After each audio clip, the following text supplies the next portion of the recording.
When he arrived at the New World, Cortes burned his ships. As a result, his men were well motivated. Hi, I'm Katie McManus, business strategist and money mindset coach, and welcome to the Weeniecast. If you guessed correctly, that was my Sean Connery imitation of his rendition of Captain Ranius from The Hunt for Red October. When he reached the New World, Cortes burned his ships.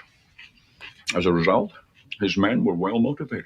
And if you're wondering why I'm bringing this up in the Weeniecast, I do have a point. And before I get into the point of this, yes, The Hunt for Red October is my favorite movie. I do watch it every single time on an airplane, and I do fall asleep to it. But I also really appreciate the storyline. The point is that we're really powerful manifestors when we're desperate. The point that Captain Ranius was making about Cortes, who was, let's admit it, like a genocidal maniac, not a good man, but the metaphor exists. When he arrived in the New World, he told his people, burn the ships. Why? Why would he tell them to do this when they were in unknown territory? They have no idea where they are. They're up against people that they don't know who will attack them, but will likely attack them. The reason he did it is because he knew when they were backed into a corner, they would be more open to possibilities coming to them to make it work, to be able to get home. In the business building world, there's often this like very broseph kind of talk around burn your ships. Like burn every bridge back to the past. Don't let yourself have a backup plan, right? And on one hand, like this seems like really big gambling. On the other hand, like it works for some people. I know it certainly worked for me. Was it enjoyable? Absolutely not. It was terrifying. There was a lot of crying and a lot of snot and a lot of panic attacks, a lot of like emergency calls, my coach at the time.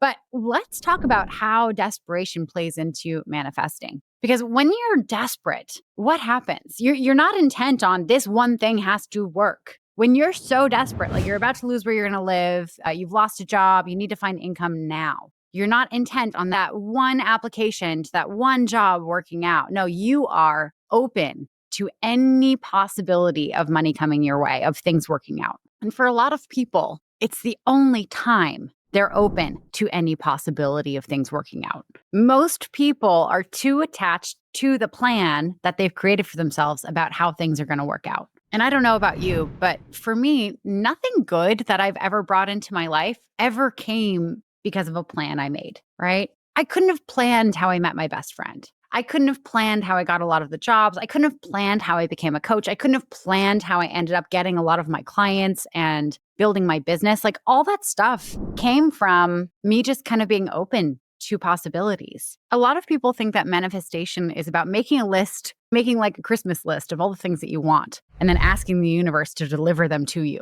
Those people who believe that are also the people who are really frustrated that they haven't won the lottery yet, even though they haven't bought a ticket. That's not how manifestation works. Manifestation is not, universe, God, enter the divine entity of your choice. Please bring me the thing. And then you just sit there and wait for it silently. Manifestation is, hey, whoever's listening, this is what I would really love to have in my life. Tell me how to get there. What's the road? What's the next action I should take? And trusting whatever action your intuition picks up on. And oftentimes this is where people get stalled out because their intuition tells them to do something that seems completely besides the point. And they think, well, that doesn't make sense, so I won't do that.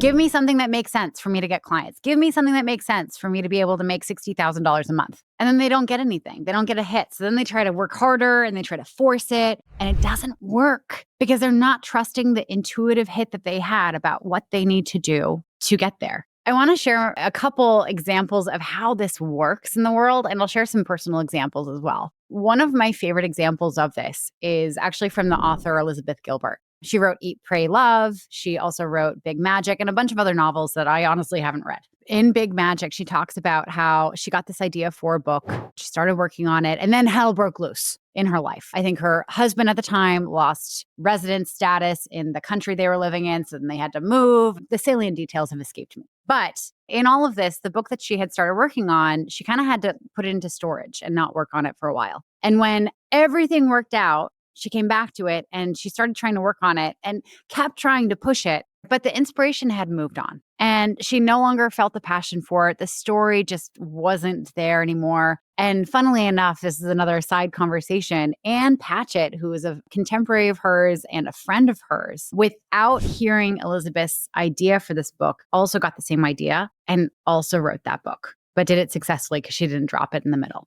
So Elizabeth Gilbert talks about how this idea died on her and she just didn't know what to do next. She didn't have an idea for her next novel. And so she's sitting there and she's wondering, well, what should I focus on? And she got this intuitive hit that she should just go and start a garden. And she'd never been a gardener before. It's not like she had a green thumb, but I think she said that her grandmother had always gardened. She always thought, oh, well, that would be nice to do. And here she was. She had a lot of free time. And she just figured, okay, well, I'll go and start a garden. And so she did. Gardening led to her researching plants, which led her to going to like a plant seed library somewhere in New England, doing more research on different kinds of heirloom plants, which all led to an idea for her next book, which she wrote and got published and made money from. The next action is not always the thing that logically makes sense for you reaching your goals. I experienced this when I was living in California in my 20s. I really, really, really wanted to be a coach. But I was like, oh, I'm too young for that. And so I kept settling for these sales jobs that felt like I was making a difference, felt like I was doing something that I enjoyed, but they weren't everything I wanted. And so I remember I worked for this solar company and they were not doing well. I was not happy. And I remember talking to my manager at one point and, it was very, very clear that they were going to have to make layoffs soon. And I remember saying to him, hey, listen, I don't want to work here anymore. I'm not happy. I know you have to lay people off. If you want to lay me off, I volunteer as tribute. And he was really grateful because, he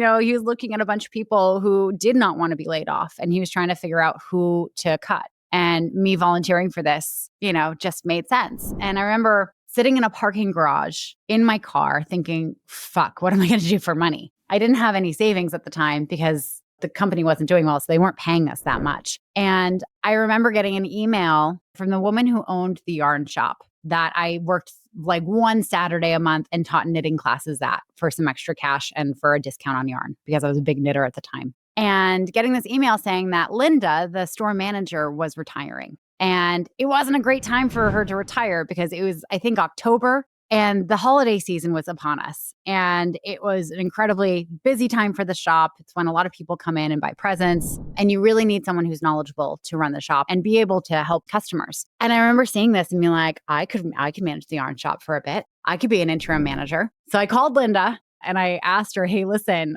I just agreed to quit my job. Do you think the owner of the shop would let me manage the shop in the interim? And Linda was like, absolutely. Let me call her. I know she'll be super interested in this. As I was managing the yarn shop, I was also applying to other jobs. And I want to zoom in on that moment where I was sitting in my car in complete silence, just wondering, what should I do? I don't know what to do. Here's what I need. I need income. I need to be able to pay my rent. I need to be able to do this. And the universe didn't give me a job opportunity that was long-term. The universe is like, here's the path. Here's the next thing you should do. Didn't make it obvious. It wasn't an email from the owner saying, hey, do you want to manage the yarn shop for a bit? It was, here's an option. And if I hadn't been kind of in dire straits in that moment, I wouldn't have made the connection of, wow, Linda's retiring. I should take that job. I wouldn't have made that ask. Now, fast forward 4.5 months later, they had been able to find a long-term manager for the yarn shop. I was rearranging the furniture in my room. I can't remember why, because I think that I just do that for every few months to, refresh the energy. And I get a text message from Linda. And I remember it because it was Easter weekend. It was like Easter Sunday. And she lived about 10 blocks from my apartment. And I remember getting this text saying, do you want a sales job? And I was like, yeah, I would love a sales job. What's the company? And she said, my son manages a team for Cisco Systems. And he's here and he's saying that they're having a really hard time filling this role that I think you would be amazing at because some HR thing is going on. Do you want to come over in a couple hours when we're having dessert? And so it was the funniest experience because I'm, rearranging my room and then I'm like, oh God, I'm going to my friend Linda's house for a job interview. And I remember walking over there and walking up the steps to knock on their front door. And I hear Linda, she's been watching for me through the window. And I remember hearing her say, everyone shut up, Katie's here. And I get there and everyone in this house has had a fair amount of wine. And Linda's screaming at everyone, let Andrew and Katie have their meeting in the living room. Everyone to the kitchen. So she basically set me up in the living room with her son, Andrew, who's a lovely human being. And they hid in the kitchen while I had an interview with him, and he gave me the job. The things that worked out serendipitously to make this happen. For one, Cisco Systems, they're switching over their HR hiring software. So literally the whole company was on a hiring freeze because there was no way for applicants to actually apply for jobs. So of course, Andrew, who really needed another person to backfill someone he had just promoted, was desperate for someone who was bringing it up at Easter breakfast with his family. And Linda, who, I had already opened myself up to because I was desperate for a job, so desperate for a job that I was going to manage a yarn shop,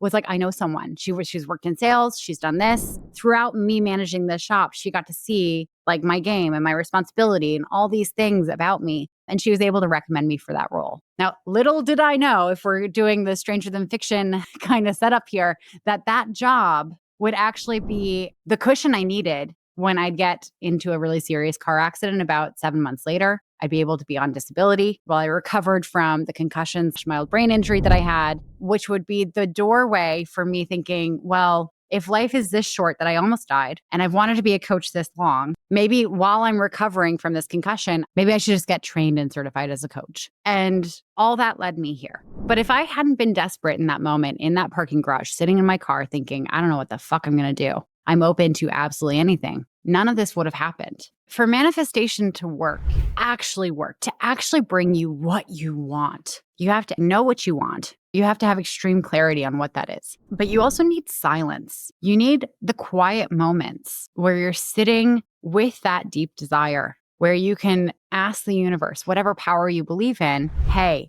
I really, really want and need this. Show me the way. But then it also takes trust that whatever instinct you have about the next action you need to take is the right action, even if it doesn't make sense. And when you get that intuitive hit about what the next action is, you just have to do it. During the pandemic, when we were all like trying to make ourselves feel better about being isolated and alone and sad and being away from everyone and the world as we knew it ending, basically, I remember reading something about how Newton discovered gravity. And it was basically, he was in a pandemic. There was plague for a few years and cities just emptied out. And people went and lived in rural locations and didn't have the hustle and bustle of their regular life. They had silence. And, there's a story that he was walking, through a field and, amongst apple trees, and he saw an apple fall. One of the keys to manifestation is silence, is having moments of isolation where you are not only thinking about the thing you want and kind of pondering problems of the universe and of your life, but you're able to observe the things around you. You're able to notice things as they pop up. Who knows if that realization, if that discovery would have happened if he had stayed in a city, if there hadn't been plague. I think this is one of the reasons why when terrible things happen to us, that is when we kind of have our revelation, right? One coach I had called it breakdown to breakthrough. I'll point to Oprah, right? Oprah got fired from a job. She got told that she was no good. Like, think of the desperation. That was her dream. The desperation that would follow being told that she'll never have a career being on TV. And from that desperation, where did she end up? She couldn't have planned for that. Newton couldn't have planned for watching an apple fall and having that aha moment. Elizabeth Gilbert couldn't have thought, oh, I'll garden and then I'll come up with an idea about a book in gardening. That couldn't have been planned. I couldn't have planned on taking a job that I'd be miserable in and another person deciding to retire from managing a yarn shop and me being able to take over that. And then that person having a drunken Easter celebration where her son just so happened to say he needed a hire for a role and her texting me and blah, blah, blah, blah, blah. That was never something I could have planned on. But my intuition knew it. Whatever voice speaks to us, whatever universal intelligence that's driving us towards what we want, knew that that was the right path for me to take. After college, I got dumped pretty badly by a girlfriend. She and I were best friends. We were roommates. And when I moved to California, we stayed in touch for a little bit. And I even came back and visited her after I had gone through this training program that I was in California. Here's an example of how this can work out, and it can work out in really weird ways. So when I was in university, one of my best friends was also my roommate. And when I left university to move to California to study to be a sommelier, which is a whole other chapter of my life that I don't talk about much because I don't really enjoy talking about wine anymore, we stayed in touch for a little bit, right? When I came back to visit my parents, I saw her. and then went back out there. And I remember calling her and realizing that she hadn't called me back in a while. And then leaving a message and then realizing several weeks had passed and I still hadn't heard back from her. And I remember thinking, oh my God, I think she's dumping me. I think we're no longer friends. And so I remember leaving a voicemail for her, just saying, hey, listen, I don't know what I did. I haven't heard back from you. I hope you're okay. I hope whatever I did, if you're open to telling me, please do, because I would like to make it right. But otherwise, like, I love you and I hope you're doing well and I hope we get to catch up soon. But I won't be calling again if I don't hear back from you. And I think all of us know the pain that goes along with being dumped by a friend. It's a different kind of hurt than being dumped by a romantic partner. Because this is someone who's like always on your side. And for years, I wondered, what happened? And occasionally I would look her up and just see what was going on with her. And, I wouldn't message her or anything, but that's the beauty of social media. We can stalk whoever we want. And I remember a couple years ago, I was, just kind of hanging out on a Saturday. I was staying with my parents. It was the summer on Cape Cod. It was really, really just a lazy day. And I got this intuitive hit. And it sounds so weird that my sister and I had bought all these Pokemon cards when I was a kid, and we had them all in a binder. And I got this intuitive hit that I should go and pull them out and see if there were any cards that were valuable. Because otherwise, they're just sitting around collecting dust. Like my sister and I are playing Pokemon in our 30s, right? We never even learned how to play Pokemon. We just collected the cards because we thought the little animals were cute. I pulled out the binder and I started going through, and then I realized how miserable it would be to go through the 700 plus Pokemon cards and try to identify which ones were valuable and which ones weren't. I pulled out my phone and I looked up a comic store shop that, bought and sold Pokemon cards. And there happened to be one in New Bedford where I had lived when I went to this university. And I called them and they were open and they said, yeah, just bring them by. We'll take a look and see if there's anything valuable. So I just figured, okay, well, this is an hour and a half away, but I have nothing better to do. And my intuition's telling me I just need to do this. So I drove an hour and a half away with this stupid binder full of Pokemon cards. I show up at the shop. There is nothing valuable in here. My sister and I did not understand how to hold on to valuable stuff when we were kids. And so they paid me $20 for it. But because I was in this city that I had been in when I was in college, there's some nostalgia there. So I started walking around and I noticed down the street, there was an event happening. There was music and there were food trucks and there were people dancing and it was just a couple blocks away. So I figured, okay, well, I'll walk down there and just see what's going on. And it was the theater that my best friend from university had worked at. And I kind of remembered that she worked there into her 20s. And so I took a chance and I went into one of the little spaces where people were working. And I said, hey, does so-and-so still work here by chance? And they said, oh yeah, this is actually her event. She's our lead fundraiser now. And this is her event to remodel this whole theater. And I was like, oh my God, so she's here? And they're like, yeah. And so one of the women went and tried to call her to the stage. She didn't show up. And so I just decided to walk around and she was doing a demonstration of the remodel that they wanted to do in the theater up on the stage. And I went over and I said hi.